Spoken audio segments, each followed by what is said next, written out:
제가 영접기도에 대해서도 설교해드렸습니다. 영접기도는 필요하다. 그런데 모두 다에게 필요한 것이 아니다. 그걸 아셔야 됩니다. 모두 다에게 필요한 것이 아닙니다. 또한 어떤 사람에게 필요해도 필요할 타이밍과 적기가 있는 것입니다. 아니, 우리가 암도 안 걸렸는데 방사선 치료받으면 좋습니까? 몸도 아파지고 돈도 시간도 다 낭비되죠. 제가 아는 분 중에 무좀이 걸려서 병원에 가서 무좀약을 먹어서 무좀은 많이 호전되고 좋아졌는데 무좀약 중에서 두 가지 종류가 있습니다. 밖에서 바르고 치료하는 약이 있고 밖에서 신체 외부에서 또 하나는 먹는 약이 있어요. 내복약 먹는 약이 있어요. 근데 그분이 갔던 병원은 먹는 약을 의사가 처방했습니다. 무좀 발끝에 있는 무좀을 고치기 위하여 먹는 약을 마신다는 것은 발끝에 무좀을 고치려면 그 약 성분이 피 속으로 돌아야 되죠. 피 속으로 돌아서 피를 돌아가야 되니까 피가 굉장한 독성을 띄어야 되는 것입니다. 약성, 독성을 띄어야 되기 때문에 그래서 기본적으로 피의 문제가 간과 직결되죠. 그분의 무좀은 상당히 좋아졌는데 간 경화가 왔습니다. 간 경화를 통하여 수십 년을 고생하였습니다. 수십 년을. 물론 지금도 고생하고 있습니다. 그러면 무좀 똑같은 무좀약이라 해도 무좀을 고치기 위한 무좀약을 사실은 먹으면 안 되는 것이죠. 먹으면 안 돼요. 밖에서 무좀약을 무좀약으로 무좀을 치료해야 되는데 먹어버린 것이죠. 물론 그 병원의 처치가 먹는 약으로서의 무좀약을 처방해 준 것입니다. 그런 의미에서는 의사의 처방이나 병원의 처방이 잘못된 것이죠. 그러나 그 병원도 할 말이 있습니다. 의사도 할 말이 있습니다. 당신 무좀 고치러 왔잖아요.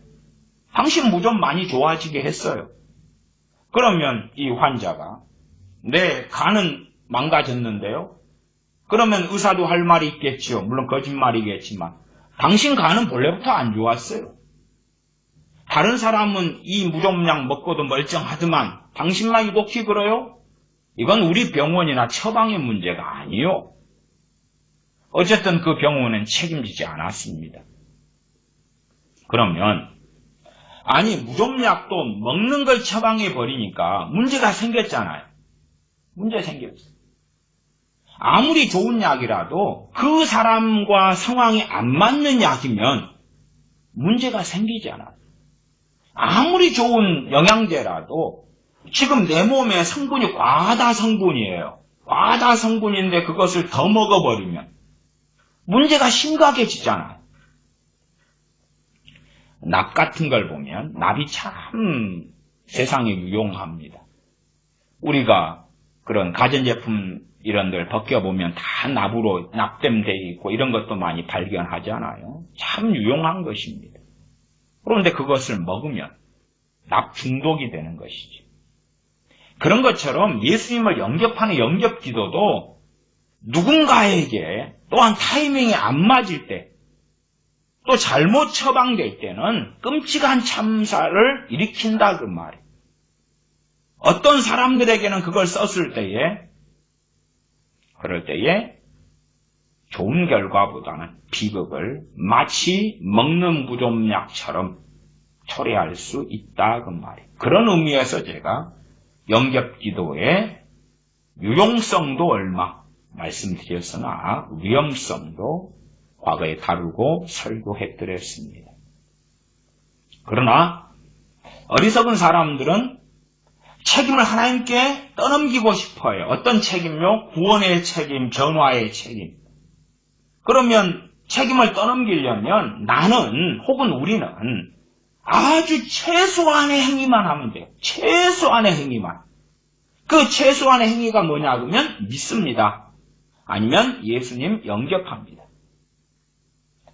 우리가 전도할 때도 상대방에게 아주 최소한의 행위만 요구했을 때에 복음은 훨씬 더 멀리 퍼져갑니다. 복음에 대한 반대나 저항성은 아주 약해집니다. 왜? 그 사람들에게 요구되는 것이 없으니까. 다시 말하면 편하게 믿을 수 있으니까. 그 중에서 유용한 것이 영접기도다 그 말이에요. 주님 영접합니다. 내 마음에 들어와 주세요. 예수님 나 위에 죽으신 건 믿습니다. 이상 끝. 이제 나 구원받았지요? 나 이제 천국 백성 되었지요? 됐어요. 예수님 믿습니다. 믿는다고만 하세요. 그럼 구원받습니다. 예, 믿습니다. 이상 끝. 얼마나 편하고 좋습니까? 그래서 우리나라 교회에는 오랫동안부터 영접기도가 아주 상시적으로 유행해 왔습니다.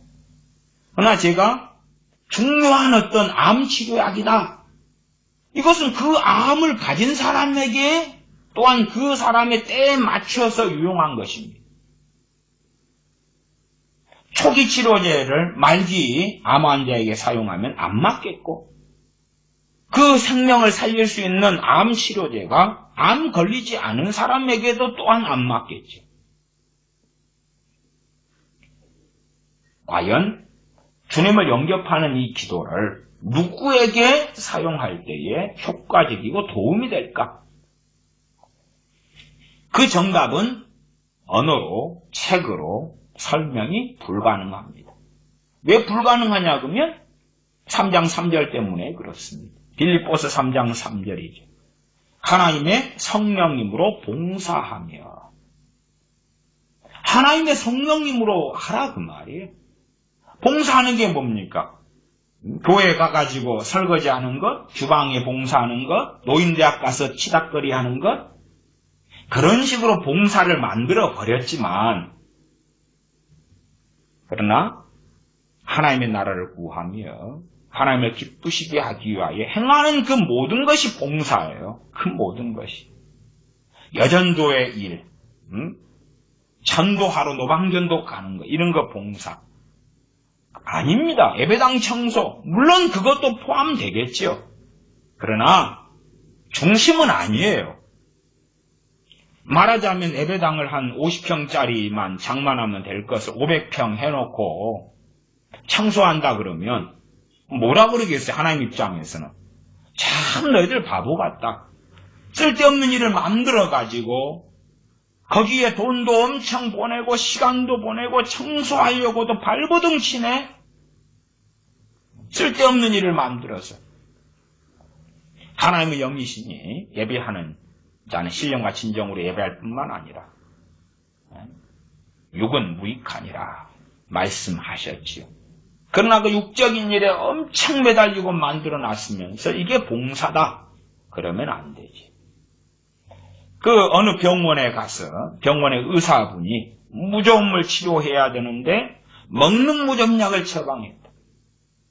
그러면 그분이 크리스찬이라고 해봅시다. 크리스찬.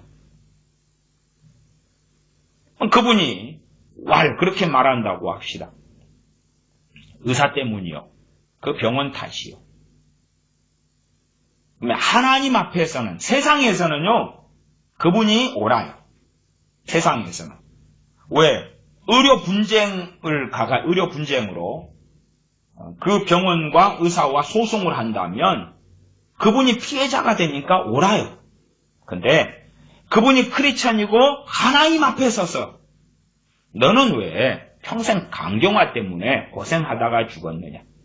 너 인생을 어찌 그리 허비하고 낭비했느냐? 그러면 그분이 저 병원 때문에요.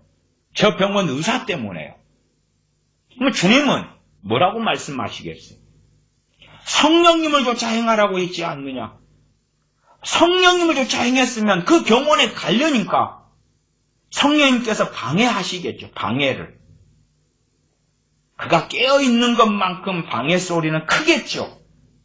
그가 하나님과 가까우면 소리가 크게 들릴 거고 멀면 작게 들리고 더 멀면 안 들릴 수 있습니다. 더 멀면. 앰뷸런스 차가 바로 옆에 지나가면 엄청 시끄럽게 소리 나고 멀리 지나가면 작게, 훨씬 멀리 지나가면 소리는 나는 것도 같은데 어디선가 앰뷸런스, 사이렌 소리가 나는 것 같아. 그러고 끝나겠죠. 성령님의 인도하심을 따라서 산다면, 또한 따라갔다면 그 병원에서 무좀을 치료하러 가려는데 성령님께서 노 아니다고 하셨겠지. 아니다고. 안에서 거부하셨겠지. 그러나 자기가 육으로 사는 게 세면 성령님의 거부하시는 것은 치워버릴 수가 있는 거예요. 그걸 성령님을 소멸치 말라 그 말이에요. 성령이 인도하심을 거부하면 성령님께서는 어느 때부터는 내게 역사하지 않기 시작하시니까. 그래서 세상에서는 그분이 피해자가 되고 세상 법정으로 가면 승리자가 될 수 있지만 하나님 앞에 가면 죄가 드러납니다. 하나님의 성령님으로 봉사라 했다. 하나님의 성령님으로 행하라 그 말이에요. 다른 말로 하면 하나님의 성령으로 행하라 그 말이에요. 그걸 안 한 것이죠. 안 한 거예요. 자기의 판단이요. 혹은 어떤 A라는 사람이 그 병원 좋다더라. 그 병원을 이용하고 무좀 치료했는데 사람들 너무 잘 치유했다더라. 그걸 들을 때에 육으로 행하는 크리스천은 마음이 뜨거워지는 거예요. 동조가 일어나고 소망이 생기는 거예요.